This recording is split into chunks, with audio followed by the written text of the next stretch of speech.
Hello, enchanted brothers and sisters. Today is the white magnetic mirror, so we are starting the second wave spell of the blue western castle of burning, the wave spell of the white mirror.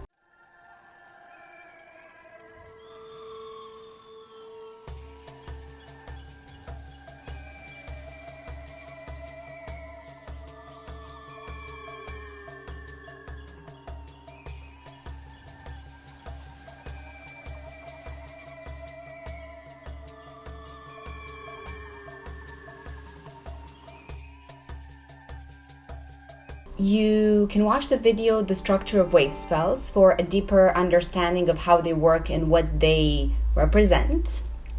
You can also watch the video The Structure of the Tolkien to take a look at the galactic calendar that wave spells are a part of. And you can watch the video The 5 Destiny Castles to explore these 52-day cycles containing 4 wave spells. In the last Red Serpent wave spell, we've passed through 10 consecutive gap days, and I'm sure it was quite a ride for you all, as it usually is. You can watch the video The Gap Days for a detailed explanation about them. And for more information about the 10 consecutive gap days that bring a really intense energy, you can watch the video The Alpha and the Omega Run.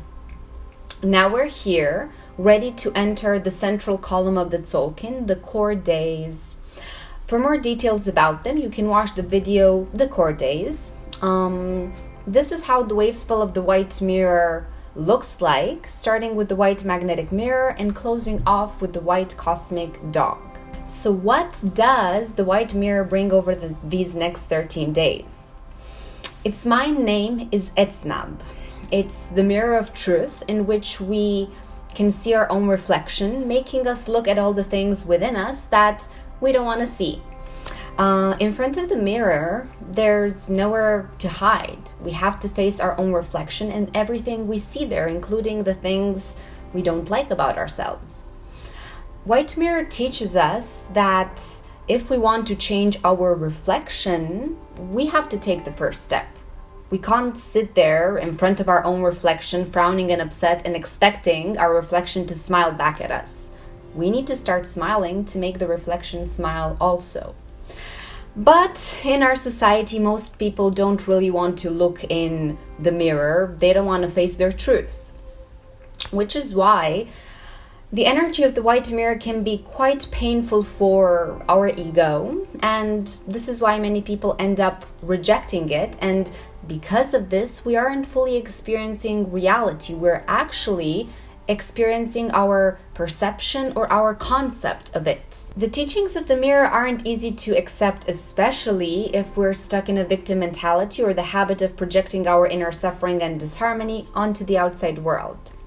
This is because the mirror teaches us that the outside world and all of our experiences, all the people with whom we interact with, are just a mirror for our inner world. It reveals to us that how we perceive reality is reflecting and mirroring our internal state of being. And this is a concept that not everybody is ready to accept, because this would mean that there's nobody to blame but ourselves for how our life looks. And many people aren't ready to handle such a big responsibility. For me, the white mirror was the gateway that I had to pass through before I could begin understanding the archetypes of the dream spell calendar. Meaning that white mirror days or wave spells were hell for me because I was running away from my own reflection. I was stuck in the illusion that the outside world is responsible for who I am, which is exactly what the white mirror does in its shadows. I was stuck in blaming others and feeling angry at everyone. But the truth was that I was angry at myself for not believing that I'm worthy, not feeling like I'm good enough. I was angry at myself for allowing myself to be taken advantage of over and over again. And it's this perception that made me create all sorts of unpleasant experiences for myself. But for many people, this mirroring aspect of reality is really hard to understand. This is because, as I mentioned in the video, the Wavespell of the red dragon being the complementary energy of the white mirror, because of our unconscious beliefs, emotions, thoughts, and desires are shaping our reality even more than our conscious mind, most people have a very hard time understanding that they are the creators of their life and all of its events. And because most humans are so consumed by their unconsciousness and its control over their ego, they can barely differentiate what is in fact real from what are just conditioned ideas and beliefs that influence their reality. And it's also quite painful for our ego to accept to look at all of these shadows and unconscious patterns. But the outside world is going to keep on mirroring our unconscious patterns to us until we become aware of them.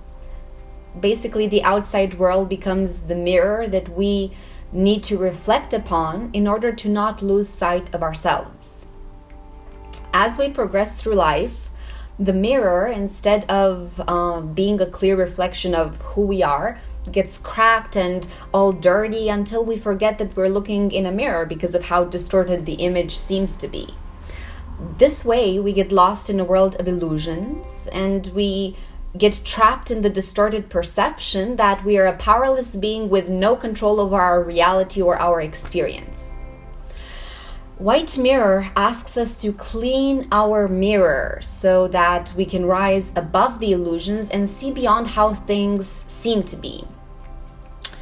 White mirror carries the sword of truth and purification that shatters all the mental illusions, connecting us to the deepest truth of creation, which is that the external reality is infinite and it can be seen through millions of different windows of perspective. Let's say 10 people can look at the exact same situation and see completely different things. That situation might trigger different emotions in those people, different thought forms. But we tend to forget that our perspective isn't the only one, and maybe not even the best one for understanding our experiences. White mirror helps us see life from different angles so that we can take different points of view into consideration, so that we can realize the illusions of our limited point of view. In the end, we're all looking at the world from our own little window of perspective that is influenced by the inner world. For example, if my inner world is a mess filled with unconscious beliefs that shape my reality without me actually getting a say in this, then the world around me is going to make no sense. It's going to be chaotic, irregular, irrational, cruel.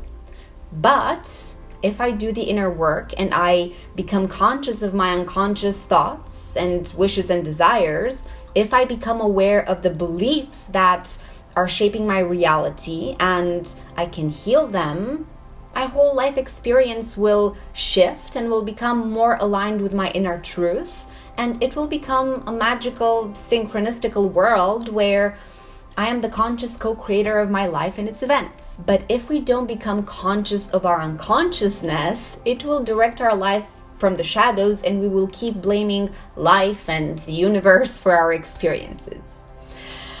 By becoming more aware of the connection between the inner and outer world, we can really transform our experience. Not in the sense of, I'm always going to think happy thoughts and be positive to attract positive situations. No, it's not like that. That's not how life works. We can't always be happy in this dualistic reality where we need to experience both sides of life. What I mean by all of this is that we can actually begin to understand that we are the creators of our life and its events, and that we have the power to direct and to choose our experience. Do we allow ourselves to live in a fearful world because we are consumed by our fears? Or do we begin living a more harmonious life by harmonizing our inner world and healing the unconscious patterns of our being? White mirror really has the power to dissolve all the inner and outer illusions. It helps us see the truth clearly, pushing our awareness to expand towards infinity, discovering the transcendental truths of the divine order. So this wave spell is the perfect time to examine our outside reality in order to discover the inner reality that is creating it. White mirror is all about using the external world to guide us back to the inner world. Because whenever we look inside, our vision becomes much more clearer, and within is where we find the keys to awaken our consciousness. White mirror asks us to reflect why certain experiences or people might trigger in us intense emotions. Well, if the outside world is a reflection of our inner world, then the question we should be asking is, what's this person who's triggering me so much reflecting back at me? The thing is that it's so much easier to see the shadows and unconscious patterns of others than it is to see our own. Just as it's easier to see the light in others than it is to see our own. Since this archetype teaches us that we are all mirrors for one another, this means that the light and the darkness that we see in others also dwells within our own being. White mirror is actually offering us an incredible tool for inner growth, which is the ability to use our relationships and interactions as mirrors, reflecting parts of us that we don't want to see or we can't see, either good or bad. Everyone in our life is reflecting some aspect of us, unconscious patterns, fears, dreams, desires, beliefs, behaviors. They can reflect things that we've done in the past that we haven't forgiven ourselves for. They can reflect things that we might also be capable of doing. They can reflect where we are in our journey. They can reflect our own judgmental mind back at us. Obviously, some people might say, no, I'm judging those people because I could never do what they do. I was judging angry people most of my life, especially those people who are manifesting that anger in a destructive way. And I was the type of person that never expressed anger, only on extremely rare occasions where it would come out in a burst of tears. So it didn't really feel like anger. As I grew up and I allowed myself to stop repressing my anger, because this is what was happening and why it was coming out as tears, I realized that, whoops, I'm actually quite an angry person sometimes. I can actually feel rage and I can really manifest that anger in incredibly destructive ways if I don't learn how to channel that anger into something creative. Just like all the people who I was judging for being angry. And I also kept attracting angry partners for a long period of time in my life because it was the universe trying to make me connect with and face my anger. The point I'm trying to make is that every time I thought I was judging something that I could never do, the universe, sooner or later, always ended up putting me face to face with the aspects that I was judging others about. So instead of be careful what you wish for because you just might get it, the white mirror is kind of like, be careful who you judge because you might just be like them. And the more I would judge a person, the more intense I would judge him, the more intense I would experience those things that I was judging within myself. And it's really, really interesting to start using our relationships in this way because they really open a door for us to discover our blockages, our shadows, our beliefs, or our fixed patterns. And I also noticed that as I start working with the inner world and I start healing the wounds revealed by the white mirror, how I react to other people changes also, in the sense that if I have healed those aspects within me, those things that seemed to bother me about other people stop bothering me or triggering me so much. So through the power of the mirror, this wave spell is an amazing time to look at our experience and to identify the patterns that are generating it, to be able to find the wounds that are hiding within our unconscious mind. So during these 13 days, take the time to really look at what the white mirror is trying to reflect back at you. Look at your environment, your experiences, the people in your life, and see what it is that they're trying to reveal. What are you creating in your reality? Is your reality in alignment with your deepest desires, with the desires of your soul? What might be the unconscious patterns and beliefs that are keeping you from experiencing what your soul truly desires in this reality? What are the things that you don't want to see about yourself? What are the illusions that are keeping you chained? Can you find the courage to look within the mirror and accept everything you see in there? So if you have any questions about the Dreamspell calendar or for decoding your galactic signature and unraveling the mysteries of your kin, or if you want to order one of the Dreamspell Organite pendants made for each of the 20 archetypes of the calendar, handmade with lots of love, you can send me a message either on Facebook or on my email. If you want to look at how these pendants are made, you can take a look at the video Dreamspell Organite pendants. So wishing you a reflective wave spell, and see you on the Blue Magnetic Monkey in Lak'Ech.